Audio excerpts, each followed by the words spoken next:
So here's a quick tip to add a little bit more visual interest for skins such as crocodile skin, alligator skin. This happens to be a little scrap of lizard skin. I'm going to take some foil that you would normally use for a hot foil machine, and I'm going to use a heated creaser head with an ironing tip on there. Of course, you can also use a single crease heated with a flame. What I'm doing is transferring that foil onto the surface, but not in between the texture, over the top of it. And then once you've let it cool for a bit, you can then remove, and you'll have a nice golden textured surface. Now, without any protection, this will eventually rub off with your fingers, especially if it's in a high wear area. The best one that I found that maintains that shine without dulling it is bag coat. So a couple of layers of thin layers of this, and that will help to protect it from wearing off. Now, sometimes you want to glue a project, you want to add a little bit more glue, touch it up, or to speed things up. Grab one of these. This is a Uhu pen, or Uhu as it's known. And here's a scrap piece of leather with a turned edge. This is an easy way of just adding a glue line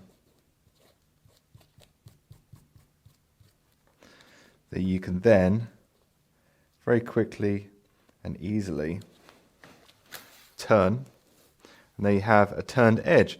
Now, if you then stitch that to another one, you're not actually using that glue strength for anything. It's all about the stitched seam.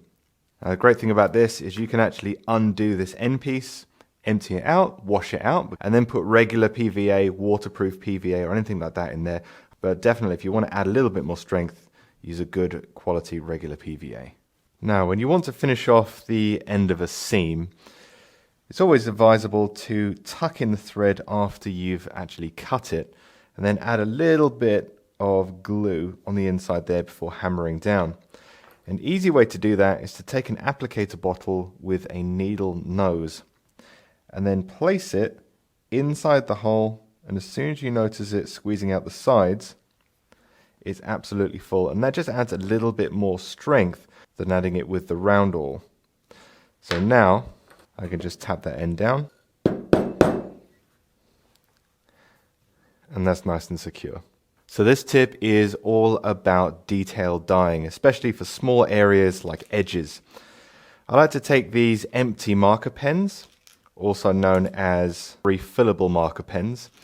These come in various sizes and shapes and all different brands, but they're all empty in the main reservoir. They have an activated end, so some of them are spring-loaded to actually get more dye coming through. And you can get loads of these for various different colors. And it just makes going over the edges, a raw edge, much easier before burnishing or before adding a wax or whatever you intend to do. And it's a little bit less cumbersome than using a dauber or a sponge. Now, this tip is all about polyester thread. Of the many virtues that it has, one of the downsides is it doesn't quite have the non-stretch characteristics that you'll find naturally with things like linen thread. One of the issues can be is because it stretches, when you want to tension stitches correctly, especially in thick leather projects, firm leathers, vegetable tan leathers, things like that, it doesn't quite have the tension because it can flex. So one of the things that you can do prior is, if we take, say, 24 inches here, take an end, just wrap it around a couple of fingers, make sure you don't cut yourself obviously, and then you can pull and just pre-stretch it. And if we measure that now, you can see it's added about another inch to it. And when you pull it, it feels very similar to linen thread. It's lost that stretchability. A quick tip to protect your leather goods is whenever you need to use a clip, either to hold a seam together that's just been glued, or perhaps you need to hold something upright while it dries, a regular clip can sometimes mark the leather, especially if left on there for long periods of time.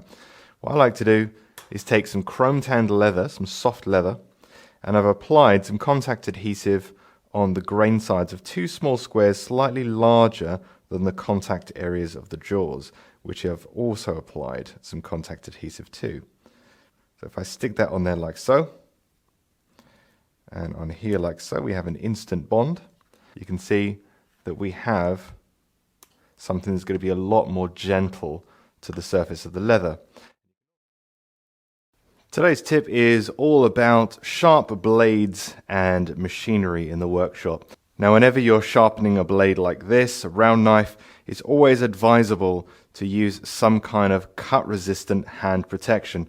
The same is true for using machinery like this bell knife skiver. Whenever I'm changing the blade, the bell knife itself, or opening it up to do any kind of maintenance, these go on.